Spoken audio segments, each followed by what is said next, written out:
Good morning बच्चों।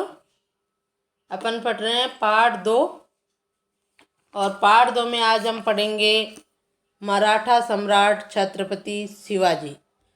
मराठों का इतिहास देखेंगे कि मराठों ने किस प्रकार जो है मुगलों का सामना किया, संघर्ष किया।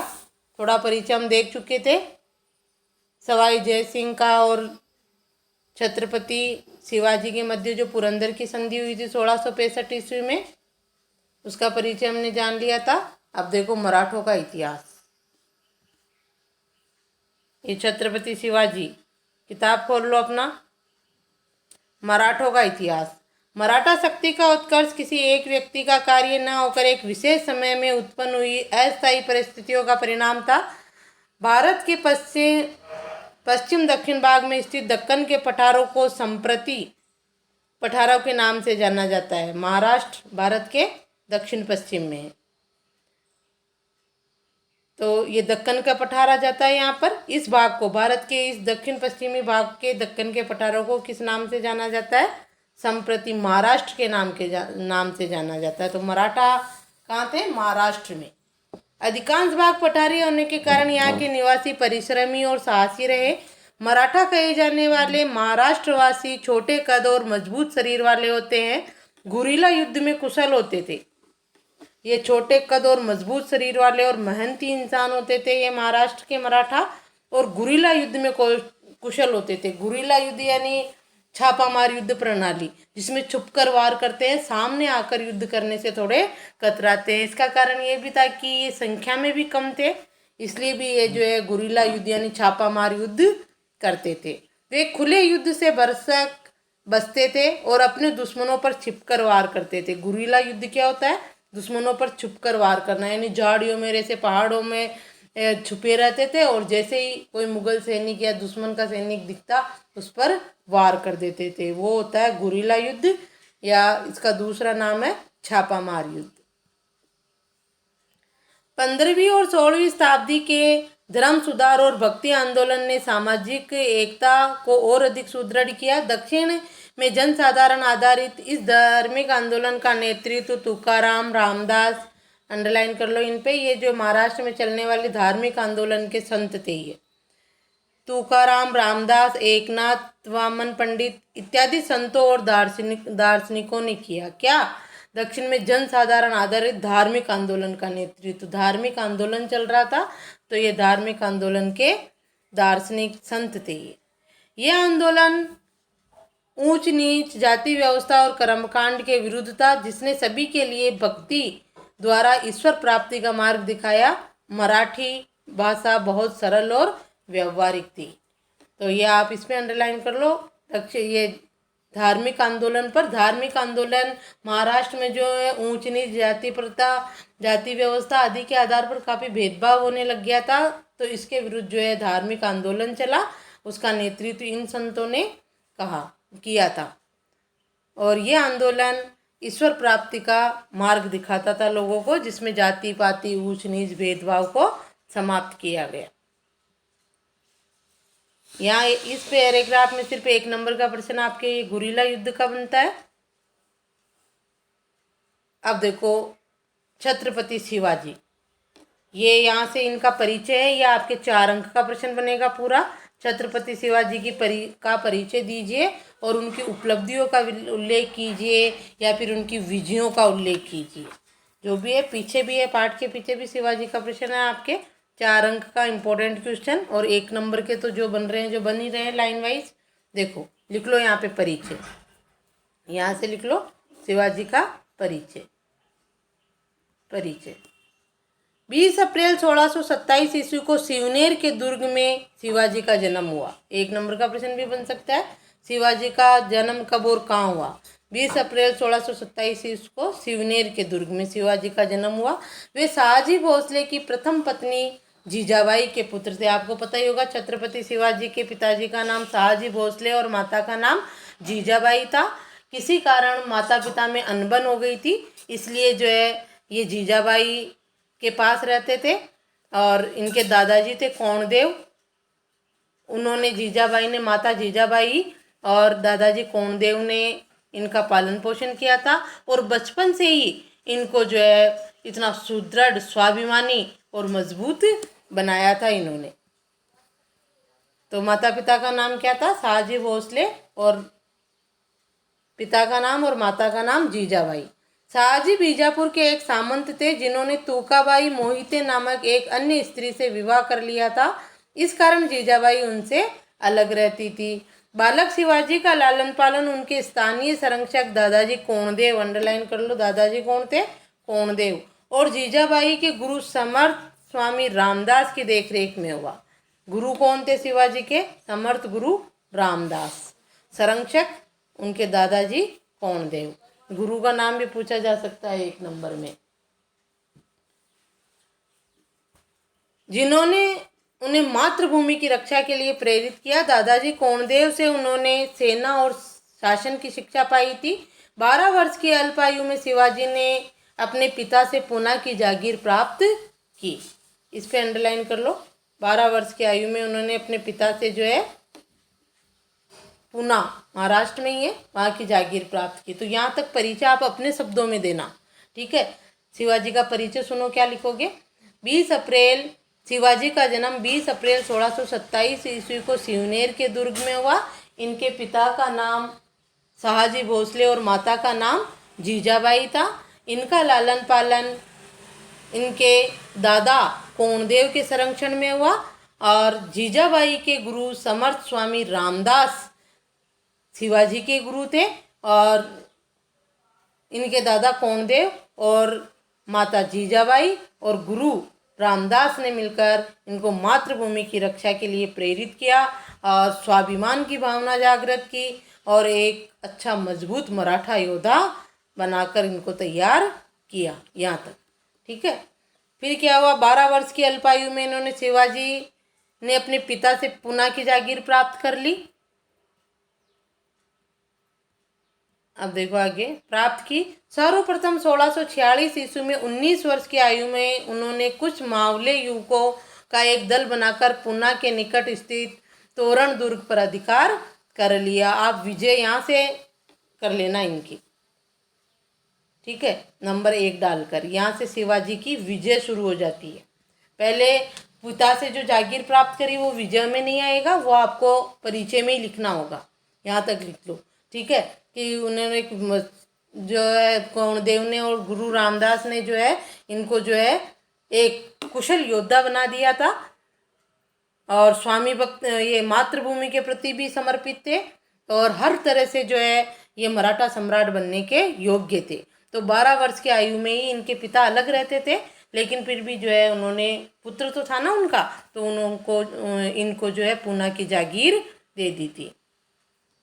अब यहाँ से इनकी विजय शुरू हो जाती है। पहली विजय यहाँ पे नंबर डाल लो, ठीक है। पहली विजय कौन सी थी? 1646 में 19 वर्ष की आयु में उन्होंने जो है मावले युवकों का एक दल बनाकर पूना के निकट स्थित तोरण दुर्ग पर अधिकार कर लिया। इसको भी आप अपने शब्द में लिख सकते हो। मावले युवकों का दल बनाकर, ये जरूरी नहीं है, आप सीधा लिखो शिवाजी की प्रथम विजय 1646 ईस्वी में 19 वर्ष की आयु में पूना के निकट स्थित तोरण दुर्ग पर अधिकार करना है, ठीक है। अपने शब्दों में छोटे छोटे वाक्य बना लो। अगला देखो, 1646 ईस्वी में ही दूसरी विजय में ही उन्होंने बीजापुर के सुल्तान से रायगढ़, चाकन तथा 1647 ईस्वी में बारामती, इंद्रपुर, सिंहगढ़ तथा पुरंदर का दुर्ग भी छीन लिया। यहाँ तक 2 हो जाएगी। दूसरी उपलब्धि या दूसरी विजय 1656 ईस्वी में शिवाजी ने कोंकण में कल्याणमल और झावली का दुर्ग भी अधिकृत कर लिया। ये हो जाएगी आपकी तीसरी विजय या उपलब्धि। विजय या उपलब्धि एक ही बात है, ठीक है। अधिकृत कर लिया। 1656 में ही उन्होंने अपनी राजधानी रायगढ़ में बनाई। अंडरलाइन कर लो, यहाँ तक कर लेना तीसरी विजय, ठीक है। रायगढ़ को अपनी राजधानी बनाई। 1656 में इन्होंने जो है कोंकण है ना, कोंकण तट है महाराष्ट्र में, कोंकण में कल्याण और झावली का दुर्ग भी अपने अधिकार में कर लिया और फिर रायगढ़ को अपनी राजधानी बना ली। 1 नंबर का प्रश्न भी पूछा जा सकता है कि शिवाजी ने अपनी राजधानी किसे बनाया? राजगढ़ को। कब बनाया? 1656 में, ठीक है। ये 1656 में तीसरी विजय हो गई। 1 नंबर के प्रश्न भी बन रहे हैं। देखो आगे देखो, शिवाजी ने साम्राज्य विस्तार की नीति शिवाजी के साम्राज्य विस्तार की नीति से रुष्ट होकर बीजापुर के सुल्तान ने 1659 ईस्वी में अफजल खान नामक एक सेनापति को उनका दमन करने के लिए भेजा। किसने? बीजापुर के सुल्तान ने। बीजापुर जो मुगलों के अधीन था, उसने जो है अफजल खान नामक सेनापति को उनका दमन करने के लिए भेजा। संधि वार्ता के दौरान अफजल खान द्वारा धोखा देने पर शिवाजी ने बगनखे से उनका पेट फाड़ डाला। 1663 ईस्वी में दक्कन के मुगल वायसराय शाइस्ता खां को शिवाजी के दमनार्थ औरंगजेब ने नियुक्त किया। उस समय सत्ता में शासक कौन था? औरंगजेब। अफजल खां को भेजा बीजापुर के सुल्तान। किसने? ये बीजापुर के सुल्तान ने। इनकी साम्राज्य विस्तार की नीति, जो मराठा पहले कमजोर हो गए थे, मुगलों का अधिकार हो गया था महाराष्ट्र पर, लेकिन शिवाजी ने इतने सारे दुर्गों को अपने अधिकार में कर लिया है ना, तोरण दुर्ग को, रायगढ़ को राजधानी बना ली, इंद्रपुर, ये कौन कौन से क्षेत्र जीतकर अपने साम्राज्य में मिला लिए। बीजापुर के सुल्तान से रायगढ़ और चाकन भी ले लिया, जिससे बीजापुर का सुल्तान नाराज हो गया और उसने जो है अफजल खां को सेनापति बनाकर इनके आक्रमण के लिए, संधि वार्ता के लिए, दमन के लिए भेजा। अफजल खां को किसके लिए भेजा? दमन के लिए। तो अफजल खां ने धोखा किया था, आपके यहाँ तस्वीर भी है आगे। तो अफजल खां जो है संधि वार्ता के बहाने जो है शिवाजी को बुलाता है और अचानक उन पर आक्रमण कर देता है। लेकिन शिवाजी तो पहले से ही तैयार थे, संधि वार्ता करने के लिए जाते हैं जब हथियार वगैरह लेके नहीं जाते हैं। तो शिवाजी ने अपने हाथों में बगनक यानी बाघ के नाखून पहन रखे थे। तो जैसे ही अफजल खान ने हमला किया, शिवाजी ने बगनक से उसका पेट फाड़ डाला। किसका? इसका अफजल खां का, है ना, जिसको किसने भेजा था? बीजापुर के सुल्तान ने। अफजल खां को सेनापति बनाकर जो है उनका दमन करने के लिए भेजा। और संधि वार्ता के दौरान अफजल खां ने धोखा करा, यानी कटार निकाल ली इनको मारने के लिए। तो शिवाजी ने क्या करा? बगनखे से उसका पेट फाड़ डाला। 1663 ईस्वी में दक्कन के मुगल वायसराय शाइस्ता खां को शिवाजी के दमनार्थ औरंगजेब ने नियुक्त किया। तो आप चौथी उपलब्धि ये लिख लेना, अफजल खां वाली चौथी उपलब्धि अफजल खां की लिख लेना। 1663 ईस्वी में दक्कन के मुगल वायसराय शाइस्ता खां को शिवाजी के दमनार्थ औरंगजेब ने नियुक्त किया। शिवाजी के केंद्र स्थल पूना पर अधिकार कर लिया। जिसने? किसने? शाइस्ता खां ने। शाइस्ता खां ने शिवाजी के केंद्र स्थल पूना पर अधिकार कर लिया। भेजा किसने था शाइस्ता खां को? औरंगजेब ने। लेकिन शीघ्र ही शिवाजी ने शाइस्ता खां के शिविर पर रात्रि में आक्रमण किया, जिसमें उसने अपना एक पुत्र और अपने हाथ की 3 अंगुलियां गंवाकर भागना पड़ा। किसको भागना पड़ा?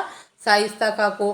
उस शाइस्ता खां ने जो है शिवाजी के केंद्र स्थल पूना पर अधिकार कर लिया। पूना महाराष्ट्र में अभी भी उस पर अधिकार कर लिया। तो शिवाजी ने रात में ही उस पर आक्रमण किया, जिसमें उसका एक पुत्र मारा गया और शाइस्ता खां की 3 अंगुलियां कट गई। उसे वहां से भागना पड़ा।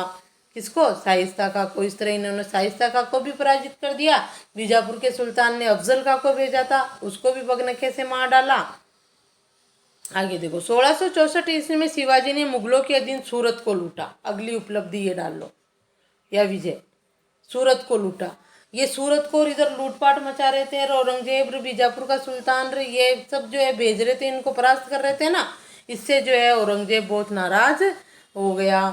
तो 1664 ईस्वी में शिवाजी ने सूरत को लूटा। इन सभी गतिविधियों से क्रुद्ध होकर औरंगजेब ने अपने मंत्री आमेर के राजा मिर्जा जय सिंह और दिलेर खान को भेजा।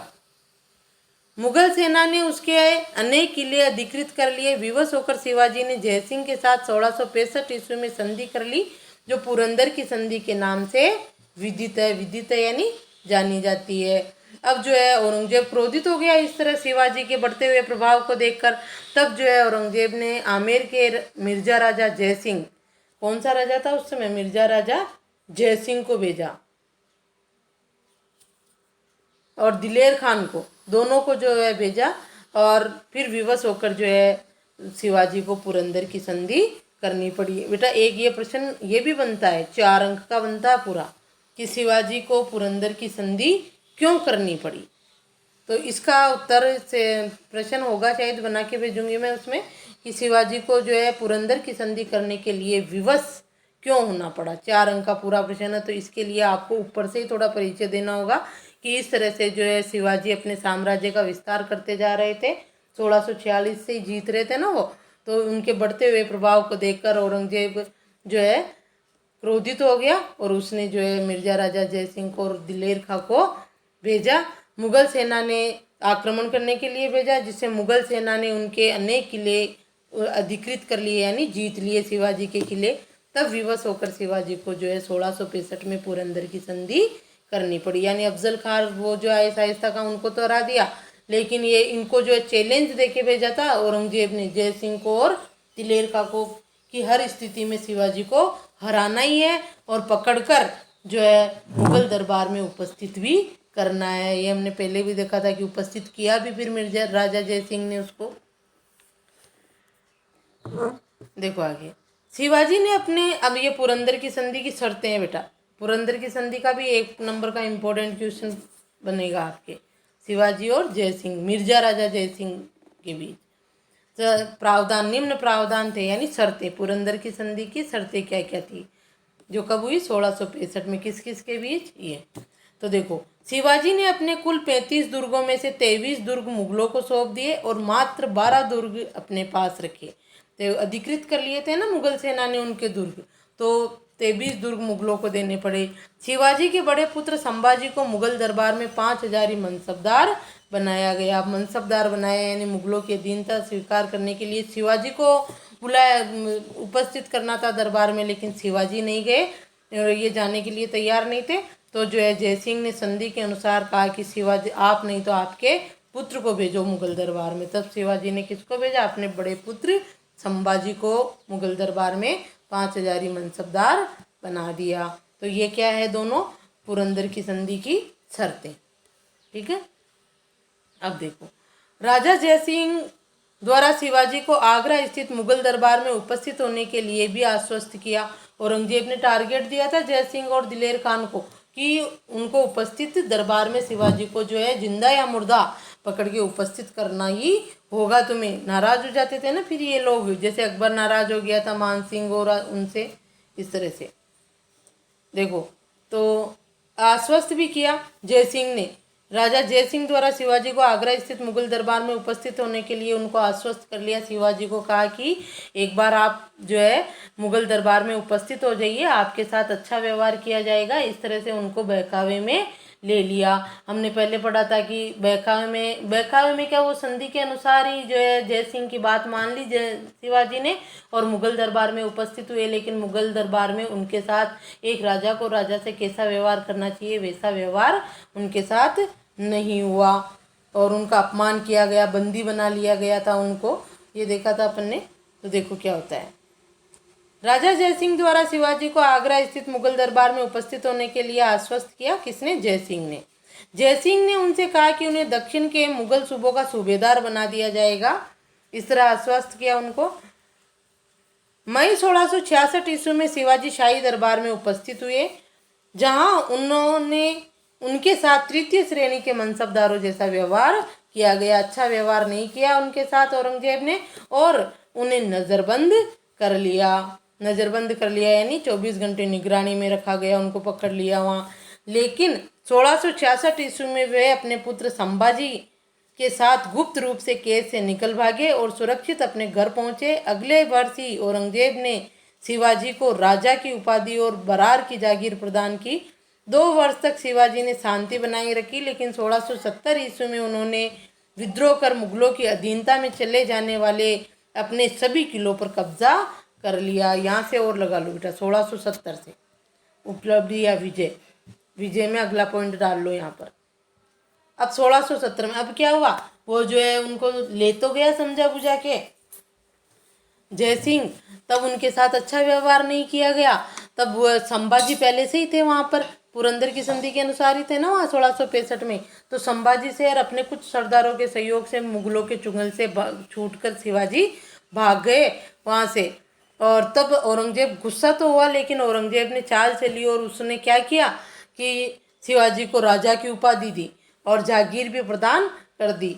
वैसे उनको खुश करने के लिए, लेकिन शिवाजी उससे खुश नहीं हुए और 1670 में उन्होंने मुगलों के विरुद्ध विद्रोह कर दिया और मुगलों की अधीनता वाले सभी किलों पर वापस अपना अधिकार कर लिया। अगला 5-6 जो भी विजयों का नंबर है वो डाल लेना यहाँ पर, अगली विजय।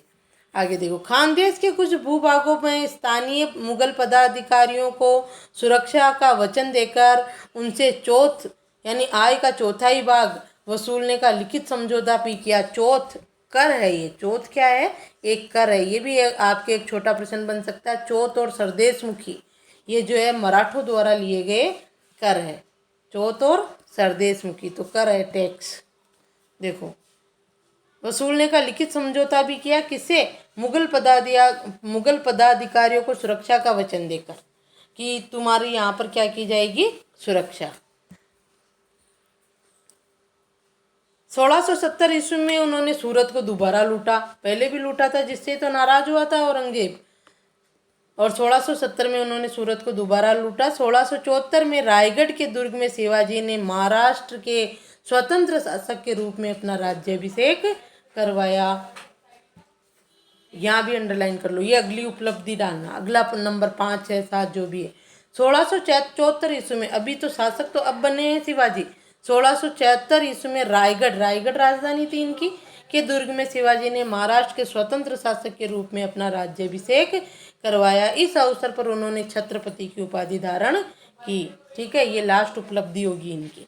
और 1680 में शिवाजी की मृत्यु हो गई। एक नंबर का छोटा प्रश्न भी बन सकता है कि शिवाजी का राज्याभिषेक कब और कहाँ हुआ, तो उत्तर क्या होगा, शिवाजी का राज्याभिषेक 1674 ईस्वी में रायगढ़ के दुर्ग में हुआ, और स्वतंत्र शासक यानी मुगलों के अधीन नहीं थे ये।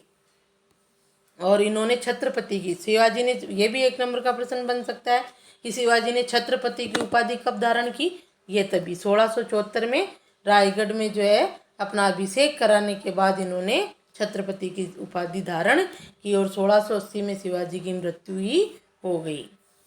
इस समय उनका मराठा राज्य बेलगांव से लेकर तुंगभद्रा नदी के तट तक समस्त पश्चिम कर्नाटक में विस्तृत था। ये इनका साम्राज्य विस्तार है। इस समय कब, जब 1674 में उनका राज्याभिषेक हुआ, उस समय बेलगांव से लेकर तुंगभद्रा नदी के तट तक पश्चिमी कर्नाटक में विस्तृत था। इस प्रकार मुगल शक्ति बीजापुर के सुल्तान, गोवा के पुर्तगालियों और जंजीरा स्थित अबिसीनिया के समुद्री डाकों के प्रबल प्रतिरोध के बावजूद शिवाजी ने दक्षिण भारत में एक स्वतंत्र हिंदवी राज्य की स्थापना की। हिंदवी राज्य यानी मुगलों के अधीन नहीं था वो राज्य, उसकी स्थापना की। ठीक है, ये हो गया आपके शिवाजी। देखो, ये आपके अफजल खां का आक्रमण जो था ना, ये शिवाजी का, ये तुम्हारा इसमें तो देखो ये रहा मराठा, ये साम्राज्य पूरा महाराष्ट्र का है, पेशवा ये सारा, इस पर जो है मराठों का अधिकार था। और ये छत्रपति शिवाजी का साम्राज्य, ये अफजल खां का शिवाजी द्वारा वध। ये देखो, बागनक से पेट फाड़ डाला, इसका खून आ गए ये। ठीक है, तो ये शिवाजी आपके इम्पोर्टेंट 4 नंबर का क्वेश्चन बनेगा। और इसमें 2 तरह के प्रश्न बन रहे हैं कि शिवाजी का परिचय दीजिए और उनकी विजयों का उल्लेख कीजिए। उसमें तो आपको ये 7-8 पॉइंट जो भी विजयों के हैं ये लिख लेने हैं अलग अलग नंबर डाल के। और इसमें देखो, आप ये लिखो शिवाजी का, पीछे भी है प्रश्न आपके, पॉइंट बना लो, इसके पॉइंट बनाओ। चलो, प्रश्न नंबर 4 जो निबंधात्मक प्रश्न है आपके इसमें कि मराठों के उदय में शिवाजी का योगदान बताइए। तो इसमें पहला पॉइंट होगा आपके परिचय का। डालो बेटा, लिखो शिवाजी, छत्रपति शिवाजी के, यहाँ पे ही लिख लो आप पहला पॉइंट, यहाँ डाल के लिख लो।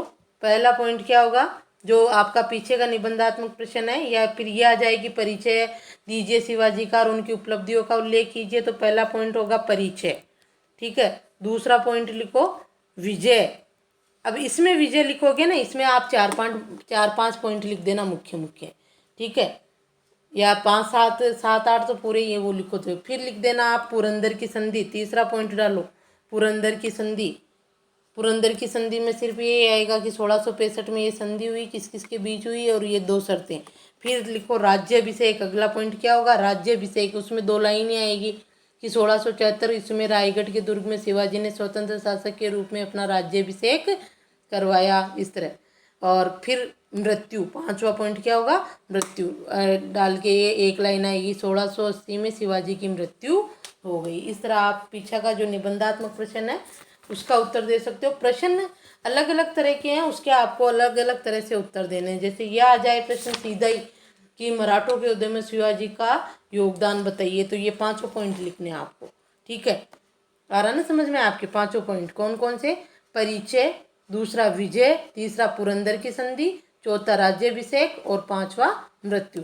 थोड़ा थोड़ा कर दो इसको, विजय बाकी तो सारा पूरा ही लिखा जाएगा। विजय पुरंदर की, ये परिचय, पुरंदर की संधि, राज्याभिषेक, एक विजय में जो है पॉइंट कम कर देना, ठीक है। और प्रश्न ये आ जाए कि छत्रपति शिवाजी का परिचय दीजिए और मराठा सम्राट या इनकी विजयों का उल्लेख कीजिए, या मराठा सम्राट के का में जो है इनका मूल्यांकन कीजिए, इस तरह का तो सिर्फ परिचय और विजय लिखनी होती है।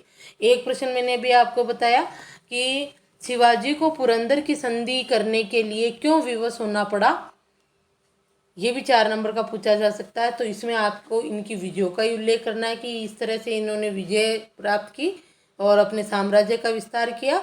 इसको देखकर औरंगजेब क्रोधित हो गया और उसने आमेर के राजा जय सिंह और दिलेर खान को जो है टारगेट दे दिया कि जो है इनको बंदी बनाना है या इनके साम्राज्य विस्तार को रोकना है। इस तरह से घुमा फिरा के कोई सा भी प्रश्न पूछा जा सकता है, आपको कम्प्लीटली लर्न करना है। जैसा प्रश्न हो वैसा ही उत्तर देना होता है, ठीक है।